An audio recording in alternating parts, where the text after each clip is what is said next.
What's up? In today's video I would like to explain you what's the differences between dedicated video lens and photo lens. And even if we're talking kinda about the same lens, why the price is so significantly different between the two. So the first thing is actually the look and character that lens can give you. For example, all photo lenses, especially from the major brands like Canon, Nikon, Sony, they want to be perfect, they want to be clinical, so you can get the sharpest image even possible. But for video, one set of lenses can also give you a very sharp and clinical image, while other set of lenses might have a very unique character or vintage look and might have a lot of flares and other stuff in it. And back in the day, filmmakers could choose between different film stocks, so it could give the different look for their movies. But now the look of the movie almost on lenses. The way you choose the lens, the way the movie gonna look. And that's actually one of the reasons why vintage lenses are so popular right now. For example, this lens, Helios 44/2, is one of the lenses that were used on the biggest movie of 2024, it's Dune Part 2. And I got this lens from eBay for $41 only. But exactly the same lens here, and on the set it looks really different. And why, we are going to talk right now. Okay, so the first difference is overall design. While these lenses are usually weatherproof, they still not that robust as this lens, because video lenses usually for filmmakers, they build to last, they build to be used every day, and especially because very expensive professional video lenses are usually cost a lot of money, so people rent them out and they can rent them every day. So yeah, they've built to go through a lot. Another one, photo lenses are built to be compact, while on a professional set you kind of worry about the size and weight, but not that much, so here is usually no compromises. Next one, while photo lenses, the modern one, have autofocus or manual focus, video lenses on the other side have only manual focus, and usually there is very long focus throw, for example like 300 degrees, so you can adjust the focus very precisely. While again on this lens it's about 45 degrees, so if you wanna shoot manually you will have hard time to focus like precisely. Next difference, if you want to adjust the aperture on this lens you will go through your camera menu, while again on this lens we have another gear here, so you can adjust the aperture manually, and it could be very helpful if the environment is about to change or if you need more precision. The next thing is optical image stabilization. While photo lenses might have it, the video lenses don't have it at all, because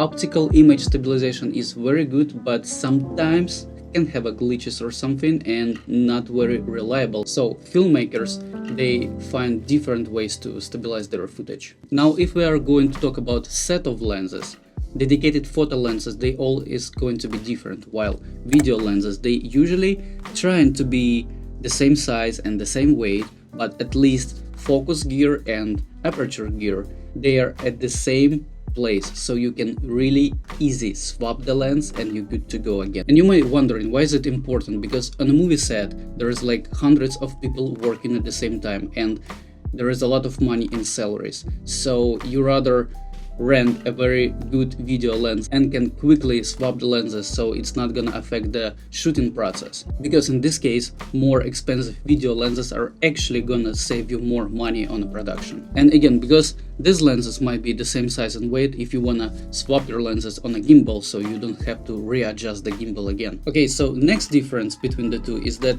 photo lenses have focus briefing. If you're not familiar with the term, focus briefing means that when you adjust your focus, you actually slightly change the focal length of the lens. And while for just one picture it looks okay, but when you shoot in video and you have to adjust your focus, it looks slightly a bit off. So most of the video lenses, the manufacturers, they actually try to eliminate the focus briefing. One more, while photo lenses usually have f-stop, the video lenses usually have t-stop. And while both t-stop and f-stop measure your aperture, t-stop will be a little bit more consistent. So what's the difference?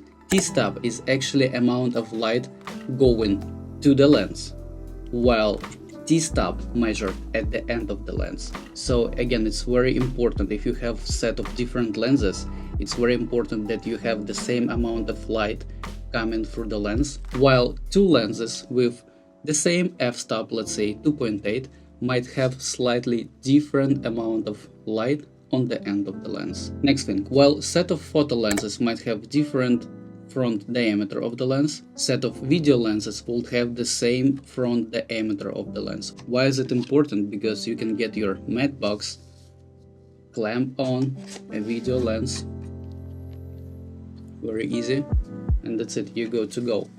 If you need to swap the lens, you just take another one, clap it on again, and you're good to go. So it's very fast and convenient. Next thing is about overall design of zoom lenses. If you're talking about photo lenses, to be more compact, they have external zoom, so while you zoom in, your lens will expand. But this is not the case with professional video lenses. All the zooming goes internally inside the lens, so in this case you can build a rig and you don't have to readjust anything while you're focusing. And with photo lenses, while you zoom in, you will have to readjust your focus, while it's not the case with video lenses again, and it's called actually Parfocal Design. Parfocal Design is whenever you're going to zoom in or zoom out, if you focused on a subject, the focus is still going to be on the subject. And the last thing, and maybe one of the most important things, that the set of video lenses is usually color matched. It means that if you want to swap the lens, you will not have to readjust the white balance or other things. You might be wondering, why is that a problem? Because in a professional movie, they going to hire a professional colorist that going to do all the color for movie. But again, remember that professional colorist might be priced like $500 per hour, and you don't really want to spend his time to adjusting the colors of each lens in a movie and then color grading over it. So imagine how much time he will spend during 2-hour movie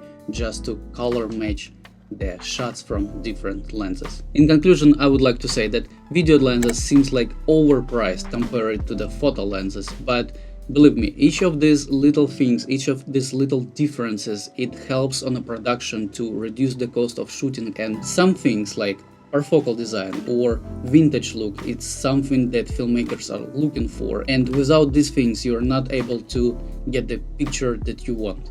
So if you made it till this very end, ask anything in the comments below. I will try to answer to everyone. Consider to subscribe, and guys, I see you in the next one. Bye.